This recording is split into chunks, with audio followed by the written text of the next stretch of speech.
अस्सलाम वालेकुम जी। आज जुमा के वक़्त इमाम साहब खुतबा दे रहे थे। खुतबे में इमाम साहब ने बोला कि गवाही जो है, वो झूठे की गवाही नहीं होती, ना ही फ़ासिक फ़ाजिर की गवाही होती है।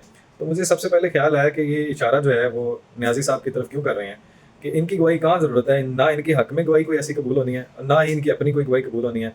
क्योंकि ये शख़्स झूठा भी है, फ़ासिक भी है, फ़ाजिर भी है और इसमें ये एक एलिमेंट उनका बड़ा स्ट्रॉन्ग था कि ये जो गवाही देने वाला मैटर है, इसमें उसका सच्चा होना ज़रूरी है।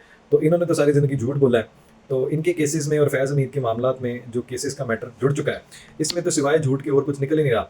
सिर्फ़ सच यहाँ वहाँ हो रहा है जहाँ पे इनके राज़ फ़शा हो रहे हैं।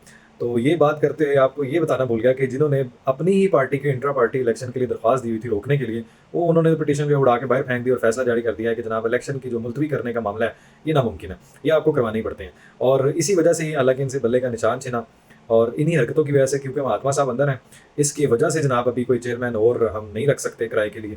तो इसके लिए इनके मकासद हासिल नहीं हो रहे। दूसरा इनको नैब तरमीम का जो है वो झटका लगा है कि जो इन्होंने कलअदम करार देने की जो है कि ये आइन के खिलाफ है और इनको कलअदम करार दिया जाए। उसमें चीफ जस्टिस साहब का जो है वो एक फैसला है, बड़ा लंबा फैसला है और उसमें उन्होंने कहा ये तो मुशर्रफ का बनाया हुआ जल्दी का, जिसमें कानून बनाए थे, जिसमें सियासी पॉलिटिकल इंजीनियरिंग की जाती थी।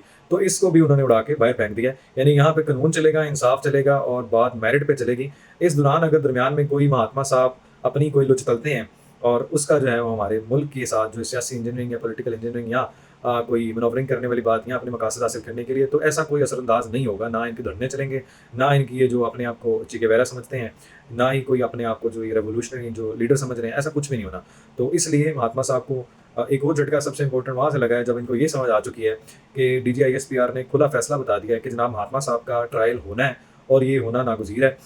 और ये इस पे महात्मा साहब को जो है वो कहते हैं ना दुम पे पाँव आना, वो आया हुआ है जिसकी वजह से ये हर बार जो है ना डिफरेंट एंगल्स को हरबे को आज़माते हैं। लेकिन इसके बावजूद इनका कोई अब बैकग्राउंड और कोई ऐसी चीज़ इनके लिए नहीं बची जिसमें इनको सज़ा ना मिले और इनको अपने अंजाम तक ना पहुँचाया जाए। चाहे आप किसी भी किस्म के केस को ले लें, न्याज़ी साहब के लिए जो है मुश्किलात ही मुश्किलात हैं। अब फैज़ हमीद नेटवर्क में और बहुत सी गिरफ्तारियाँ और बहुत से जजेस, पहले सबसे पहले मैंने आपको बताया था तब तो ये मेरा ख्याल बड़े-बड़े हमारे ऑनरेबल साफ़ी, अभी ये बात नहीं हुई थी। जब मैंने बताया था कि जजेस भी इसमें शामिल हैं जो अभी हाज़िर सर्विस में ही हैं। तो मुनासिब नहीं है किसी एक नाम का कहते हुए, लेकिन ये वही हैं रिपोर्टेडली जिनका आप सबको पता है। तो ख़ैर अभी इनके लिए जो आए दिन इनके बयानात चलते हैं, वो मीडिया को भी इनका बायकॉट करना चाहिए।